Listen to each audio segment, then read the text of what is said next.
Hello everyone, welcome back to my YouTube channel and Facebook page education hub BD. PSK related প্রত্যেক দিনের exclusive update এবং authentic নিউজটি সবার আগে পেতে চাইলে আমার ইউটিউব চ্যানেলটি সাবস্ক্রাইব করবেন। আমি একটি বিশ্বস্ত সূত্রের মাধ্যমে প্রত্যেক দিন পে কমিশনে কী কী বৈঠক হচ্ছে, বৈঠক শেষে কী কী সিদ্ধান্তে উপনীত হচ্ছে পে কমিশনের সকল কর্মকর্তা কর্মচারীরা, সেই সকল কিছু আপনাদেরকে জানিয়ে থাকি। আজকে পে কমিশনের বৈঠকের পর বৈঠক নিয়ে কী কী আপডেট রয়েছে সেটা আপনাদেরকে জানিয়ে দিব।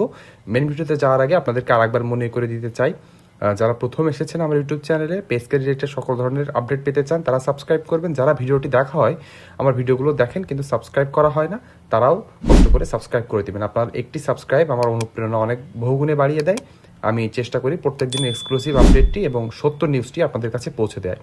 তাই চলুন আমরা দেরি না করে মেন ভিডিওতে চলে যাই। মেন ভিডিওতে চলে এসেছি। আজকের টপিকটি হলো নতুন বেতন কাঠামো রূপরেখা নিয়ে সচিবদের সঙ্গে বৈঠক। আপনারা সকলে জানেন যে আমাদের অন্তর্বর্তীকালীন সরকারের অর্থ উপদেষ্টার এক বক্তব্যের জেরে সরকারি চাকরিজীবীরা একটু পিছিয়ে গিয়েছে, তাদের মনে ক্ষোভের সঞ্চার ঘটেছে। তিনি বলেছেন যে পে কমিশন তারা গঠন করলেও পে স্কেল নিয়ে চূড়ান্ত সিদ্ধান্ত নেবে পরবর্তী নির্বাচিত সরকার। এটা শোনার পর থেকে কিন্তু সরকারি কর্মকর্তা কর্মচারী একটু দমে গিয়েছেন। তাদের মনে আশা ছিল যে অন্তর্বর্তীকালীন সরকার যেহেতু বৈষম্য দূরীকরণের জন্য সরকার গঠন করেছে, তারা সরকারি চাকরিজীবীদের দুঃখ দুর্দশার কথা ভেবেই স্বপ্রণোদিত হয়েও কিন্তু এই পে কমিশনটি গঠন করেছিল এবং তারা নিজের মুখে বলেছে যে তারা জানুয়ারি মানে শুরুর দিকে অর্থাৎ 2026 সালের শুরুতেই তারা পে স্কেলটি বাস্তবায়নের রূপ দিতে চায়। পরে সরকারের জন্য তারা এই কাজটি ফেলে রাখতে চায় না। হঠাৎ করে তাদের এই সুর বদল এবং তাদের দ্বিমুখী কথা নিয়ে সরকারি চাকরিজীবীরা একটু ফুঁসেই উঠেছেন।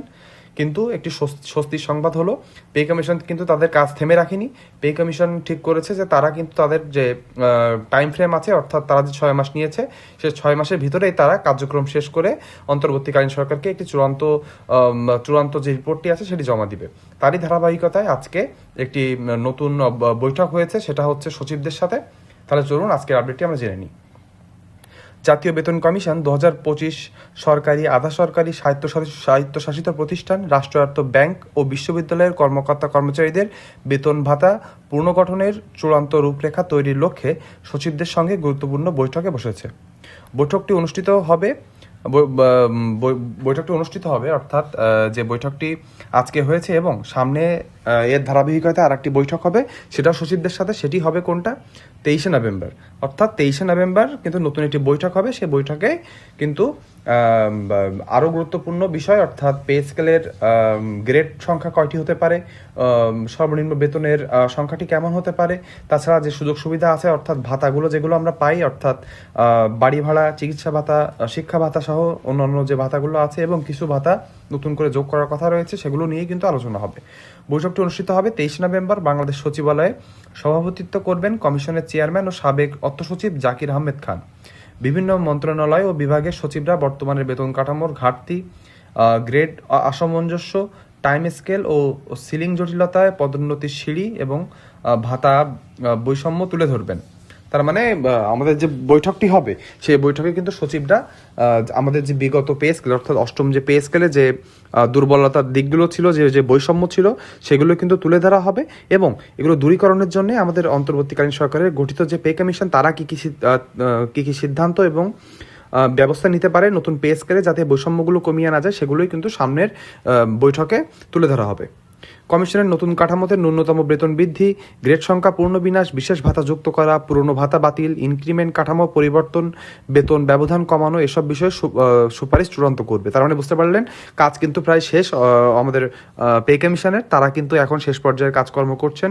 সেখানে দেখা যাবে যে তারা বসে আলোচনা করবে যে সব থেকে সুইটেবল স্পট কোনটা দিলে সরকারি চাকরিজীবীরাও ভালো থাকবে এবং অর্থের যে চাপটা থাকবে সরকারের উপর সেটিও কম হবে। সেসব নিয়েই কিন্তু আলোচনা হবে। এই আলোচনার পরে কি কি আপডেট উঠে আসছে, সেই আলোচনায় সর্বনিম্ন বেতন এবং অন্যান্য ভাতার কি অবস্থা রয়েছে, সেগুলো যদি জানতে চান তাহলে কিন্তু আমার ইউটিউব চ্যানেলটি সাবস্ক্রাইব করতে হবে, বেল আইকনটি টিপে দিবেন। তাহলে আমি পরবর্তীতে যে কোনো পে স্কেল রিলেটেড ভিডিও দিলে সবগুলো আপনার সামনে চলে যাবে। 1 থেকে 15 অক্টোবর অনলাইনে 4টি শ্রেণীতে সাধারণ নাগরিক, সরকারি চাকরিজীবী, স্বায়ত্তশাসিত প্রতিষ্ঠান ও অ্যাসোসিয়েশন বা সমিতি কমিশন মতামত সংগ্রহ করেছে। এসব মতামতের আলোকে কমিশন ইতিমধ্যে খসড়া নীতিমালা তৈরি শুরু করেছে, যেখানে বিভিন্ন সেক্টরের ওয়েজ স্ট্রাকচার পুনর্বিন্যাসকে সবচেয়ে বেশি গুরুত্ব দেওয়া হয়েছে। এবছরের জুলাইয়ে সরকার 23 সদস্য বিশিষ্ট জাতীয় বেতন কমিশন 2025 গঠন করে। প্রজ্ঞাপন অনুযায়ী কমিশনের সভা থেকে 6 মাসের মধ্যে চূড়ান্ত প্রতিবেদন জমা দিতে হবে, যা 2026 সালের বাজেটের সঙ্গে বাস্তবায়নের প্রক্রিয়া শুরু করার সম্ভাবনা তৈরি করবে।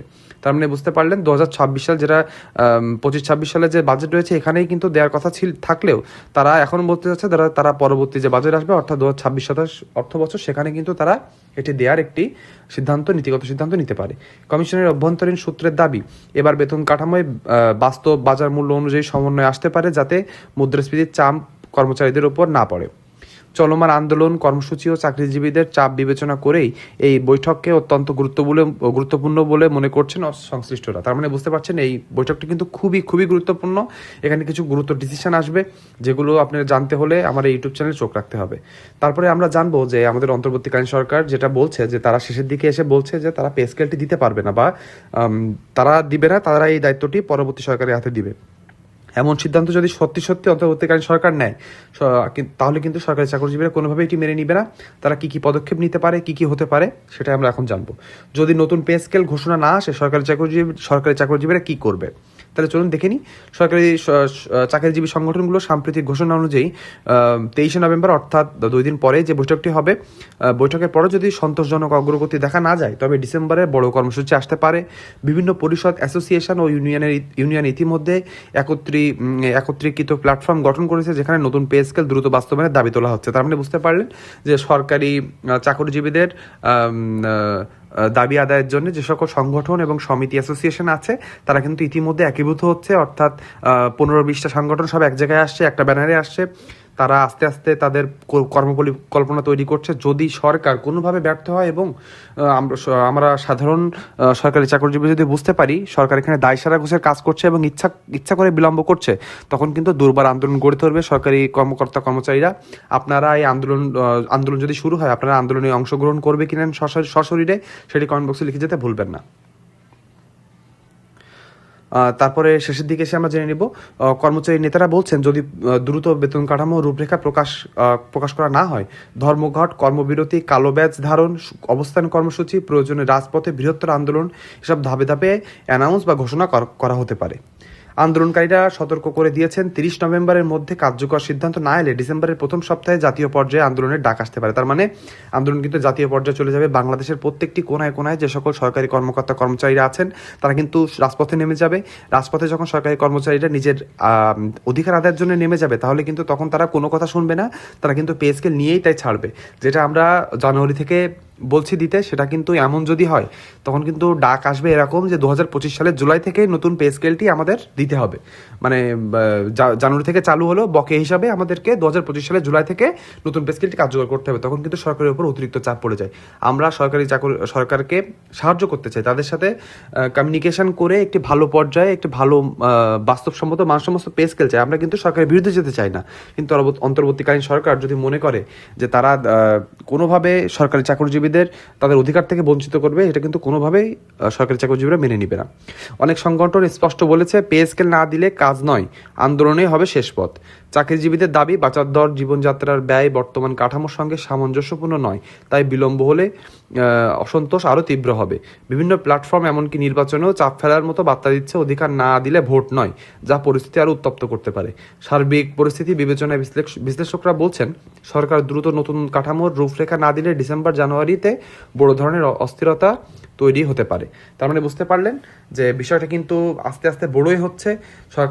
অন্তর্বর্তীকালীন সরকার যদি এই জিনিসটাকে সিরিয়াসলি না নেয় এবং কালক্ষেপণ করতে থাকে, তখন কিন্তু তারা বৃহত্তর আন্দোলনের মুখে পড়বে। এটা কিন্তু সরকারি চাকরিজীবীরা স্পষ্টভাবে জানিয়ে দিয়েছে। তাই আমরা বলবো, আমরা সবাই আশা করব অন্তর্বর্তীকালীন সরকার যেহেতু বৈষম্য দূরীকরণের জন্য এসেছে, তারা স্বপ্রণোদিত হয়ে পে স্কেলটি দিয়েছে, তার জন্য তারা ধন্যবাদ পায় প্রাপ্য, এবং আমরা সরকারি চাকরিজীবীরা সেটার জন্য তাদেরকে ধন্যবাদও জানাই। কিন্তু তারা যদি কালক্ষেপণ করে এবং পে স্কেল দেওয়া নিয়ে গড়িমসি করে, তখন কিন্তু সরকারি চাকরিজীবীরা এটা কোনোদিনও মেনে নিবে না। তাই আমরা আবারও জানিয়ে দিতে চাই যে পে স্কেলটা দেয়াই লাগবে, সেটা 2026 সালে জানুয়ারি মাস থেকে কার্যকর করা লাগবে। আজকে ভিডিওটি আপনাদের কেমন লেগেছে কমেন্ট বক্সে লিখতে ভুলবেন না। আপনার কোনো মন্তব্য থাকলে কমেন্ট বক্সে জানিয়ে যাবেন। আমি কিন্তু সকল কমেন্ট পড়ি এবং তার রিপ্লাই দেওয়ার চেষ্টা করি। ভিডিওটি না টেনে শেষ পর্যন্ত যারা দেখছেন তাদের সকলকে ধন্যবাদ। সবাই ভালো থাকবেন।